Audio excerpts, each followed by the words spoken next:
The overall goal of the following experiment is to characterize conformational changes associated with ligand binding to calcium transducers on the submillisecond timescale. The conformational transition between the apoprotein to the calcium-bound protein is triggered by the photocleavage of a caged calcium compound, calcium DM-nitrophen, that leads to the photorelease of free calcium. The associated change in the index of reflection is measured as a displacement of the probe beam using a quadruple position-sensitive detector. Next, the photothermal beam deflection traces are measured as a function of temperature for both the sample and the reference compound.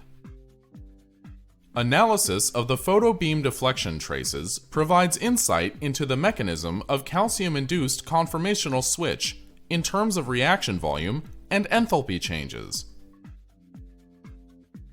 The main advantage of photothermal beam deflection over the existing methods such as top flow is that this technique allows for a simultaneous detection of volume and enthalpy changes on submillisecond timescale. The visual demonstration of this technique is necessary as the precise alignment of instrument is critical for the recovery of thermodynamic parameters. Demonstrating the procedure will be Walter Gonzalez, a graduate student from my laboratory.